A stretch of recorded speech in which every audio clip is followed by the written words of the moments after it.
Haleluya, puji Tuhan.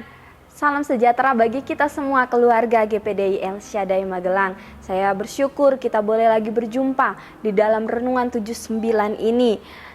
Biarlah kita terus mengalami renew di dalam kehidupan kita, terus alami pembaruan bersama Tuhan setiap hari. Mari merenungkan firman Tuhan menggunakan 365 hari yang mengubahkan.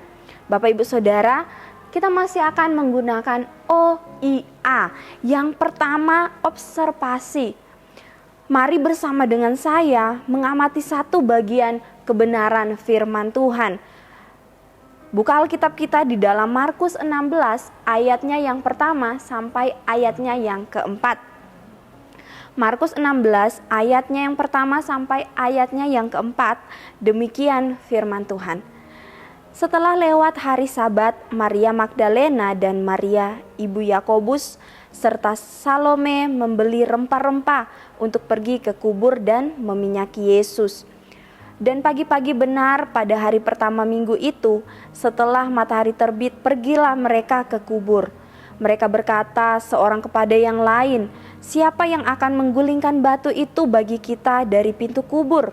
Tetapi ketika mereka melihat dari dekat, tampaklah batu yang memang sangat besar itu sudah terguling. Puji Tuhan. Pada saat ini saya memberi judul renungan kita yaitu batu yang terguling. Dalam pembacaan kita menemukan beberapa pribadi yang terlibat di dalam kisah ini. Ada Maria Magdalena, Maria ibu Yakobus, dan dicatat di sana ada Salome. Mereka ini adalah pengikut Kristus. Tentu mereka adalah pribadi-pribadi yang mengasihi Yesus, pribadi-pribadi yang setia kepada Yesus.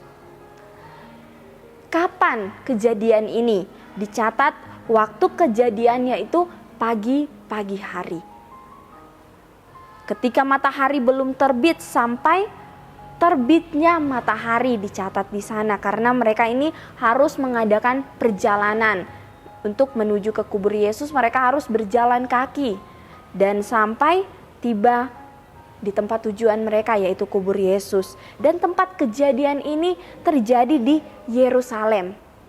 Ada beberapa yang mengatakan bahwa kubur Yesus ini tidak jauh dari tempat penyaliban Yesus di Bukit Golgota. Dan kita akan melihat ada peristiwa pertama yang dapat kita temukan di dalam kisah ini. Dalam perjalanan menuju ke kubur Yesus, 3 wanita ini mereka mengalami satu keadaan situasi di mana mereka sangat kebingungan, di mana mereka tiba-tiba timbul kekhawatiran di dalam hati mereka. Apa penyebabnya? Tadi di ayat yang ketiga kita baca, mereka berkata seorang kepada yang lain, "Siapa yang akan menggulingkan batu itu bagi kita dari pintu kubur?" Ini merupakan pertanyaan mereka. Ini timbul di dalam hati mereka. Mereka mulai khawatir ketika sampai di sana, bagaimana kita akan membuka batu yang menutupi kubur Yesus itu, karena dicatat di dalam ayat yang keempat, batu itu memang sangat besar. Artinya, kalaupun mereka harus menyatukan kekuatan mereka, mereka tidak dapat menggulingkan batu yang besar itu. Mereka tidak dapat membuka pintu kubur Yesus. Pada waktu zaman itu, kubur itu ditutup dengan batu yang besar. Tidak seperti zaman kita sekarang ya. Kubur-kubur mereka itu ada di dalam goa dan ditutupi dengan batu yang besar. Nah, dalam kebingungan dan kekhawatiran mereka ini tetap berjalan. Mereka tetap melanjutkan perjalanan mereka, kerinduan mereka untuk mereka datang ke kuburnya Yesus. Dan ketika mereka sampai di sana, keadaan yang mereka temui justru berbeda dengan apa yang mereka bayangkan. Ini merupakan peristiwa yang kedua yang terjadi. Apa yang terjadi? Yaitu batunya telah terguling. Ketika mereka sampai di sana, mereka menemukan justru kubur Yesus telah terbuka. Yesus sudah bangkit, kubur Yesus telah kosong. Mereka tidak menemukan ada jasadnya Yesus di sana. Yesus sudah bangkit dari kematiannya. Setelah kita mengobservasi satu bagian kebenaran firman Tuhan ini, lalu apa yang menjadi interpretasinya di dalam kehidupan kita? Dari peristiwa-peristiwa ini kita boleh melihat kebangkitan Yesus terjadi di sana. Bahwa dia ini tidak mati, Yesus dia hidup. Kebangkitannya menyatakan hal-hal yang dahsyat di dalam kehidupan tiga wanita ini, terlebih di dalam kehidupan kita. Umat-umat yang ditebus, umat-umat ketebusan Yesus. Tanpa adanya kebangkitan, maka kematian hanyalah simbol dari kehancuran. Tanpa adanya kematian, maka tidak akan ada kebangkitan. Karena itu Yesus mati dan dia bangkit. Batu yang terguling, kubur yang terbuka, membuktikan kedahsyatan Tuhan, menyatakan kebesaran Tuhan. Yesus singkirkan maut. Yesus membuka jalan untuk kehidupan yang kekal bagi manusia. Yesus memberikan harapan dan semangat yang baru bagi umat-umat pilihannya. Apa yang dikhawatirkan oleh tiga wanita ini tidak terjadi. Batu besar itu sudah digulingkan oleh Yesus. Batu besar itu sudah disingkirkan dari kubur Yesus. Kebangkitan Yesus menunjukkan bahwa dia adalah Allah yang berkuasa. Membuktikan bahwa dia adalah Allah yang hidup. Dia adalah juru selamat kita. Batu besar apa yang ada di hadapan saudara? Batu besar adalah seumpama persoalan di dalam kehidupan kita. Persoalan pergumulan apa yang menghalangi saudara percaya bahwa Yesus sanggup menggulingkannya?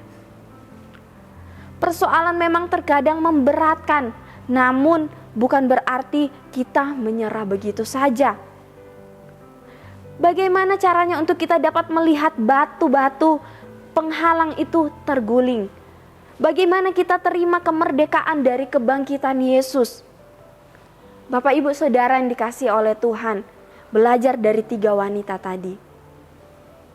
Ketika dalam perjalanan mereka ada pada keadaan yang bingung dan mereka khawatir, mereka tidak punya kekuatan.